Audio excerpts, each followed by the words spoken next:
mayugid nga adlaw guys, ari ko di subong sa Central Market. So i-update ko kamo guys kung ano na ang development sang aton nga bag-o nga Central Market. So nakita nyo naman guys na dali na gid bang mahuman. So nakita nyo na may mga na sang atop sa babaw, tapos diri sa kilid amon siya guys ang temporary nga stall. So masulod kita guys, liboto naton ini para makita nyo naman kung ano na ang bagong update sa niya Iloilo Central Market. So matahom na ini guys kung maumana nga ini ang aton niya Central Market. Social na ini siya guys, kay ini siya guys ang SM Development holders. So subong na makita nyo naman guys, so may mga kabilya pa siya. Tapos makita natin sa side pagadto sa may Mara Clara nga kanami naman guys. So hopefully nga ini nga natuig mahuman na gid ang aton nga Central Market. So opdan nyo ako guys, maliboton naton ang aton nga bag-o nga Central Market. Let's go.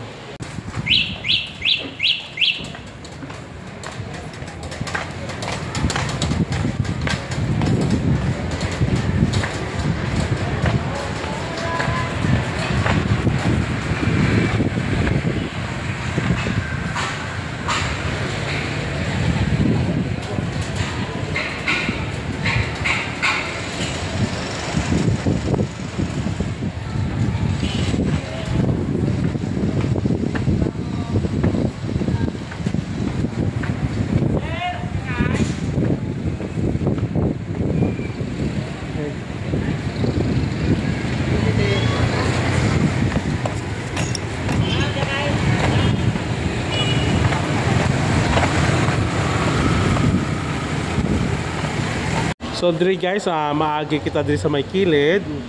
So sa makato kita sa may satwa ni Maria Clara para makita natin guys ang yung Central Market sa Atubang.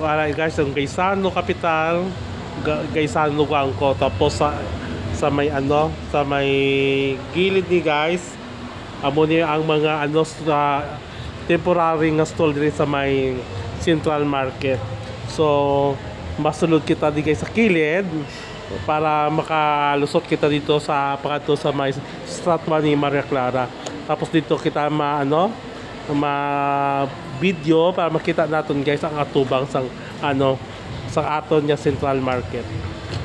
So ayan guys, amo ni ang temporary nga stall diri sa Central Market. So pag nahuman na guys ang aton nga bagong Central Market, inikwao na ini siya. So matinlo na nila tawan ang aton nga Central Market. So excited na kita na nga mahuman na ini para ma-convenience man ang aton nga pag-shopping, pagbakal sang diri sa may Central Market. So matabok kita guys para ipakita ko sa inyo ang sa tubang sini sa Maria Clara. So ari na.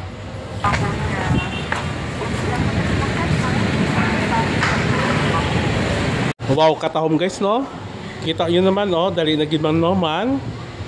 So excited na gid kami diri sa Iloilo nga makita ang bago nga Iloilo Central Market. Katahom na, dali na gid lang guys, gamay na gid lang nga pag-antos para makita naton ang aton nga Central Market. Hopefully nga this year mahuman na siya. So pagkatapos ini guys na pag ko rin sa may Central Market, pakita ko naman sa inyo update sa may Plaza Lutagay kung ano na yung update dito. Tapos pagkatapos sa Plaza Lutagay, madiretso kita sa may Calle Real para pakita ko naman sa inyo yung update sa aton niya Calle Real.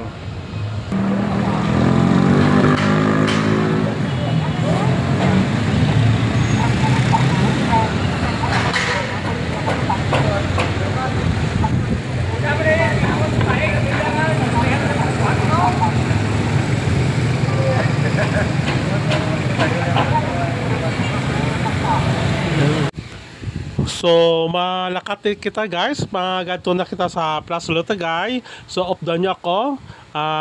Ipakita ko naman sa inyo yung bagong update dito. Dali na gilang mo man dito yung Plaza Lutagay. So, let's go. So, ano na guys, no? Katahom na sang aton niya Plaza Lutagay. So, nami na siya. Dali na gilang mo man. Ayan, no? Gamay na gid lang siguro ni nga mga ano nga pagkayo mahumana ini. So kita mo naman guys, oh, kadamo na sa mga benches dito, oh. Yan. So namin ini siguro kung gabi na siya, kag pwede na tayo kapahuway-huway dire kung gabi. So ari guys ang Socorro, so sirado ng Socorro guys. For how many years na serbisyo sa Iloilo City, so nagsira na sila. Tapos ini guys, may ano man di guys, oh. May mga update man diri sa may drainage system naton nga ginakayo. So diretso na tayo sa ano, sa Calle Real. Kita nyo guys, oh, katawag na sa Calle Real, no? Wala na sa mga spaghetti wire. Namin nagid ang Iloilo City. Na-maintain na ang ano, katahom sang Calle Real, kag matinlo ang amon niya syudad diri sa Iloilo City. Ila ginagid ang Calle Real. So amulan siguro ni guys. Thank you so much for watching my vlog. Please don't forget to subscribe my channel, Ward Giselle Edward. So see you my next vlog. Yan, underground lines. Thank you guys.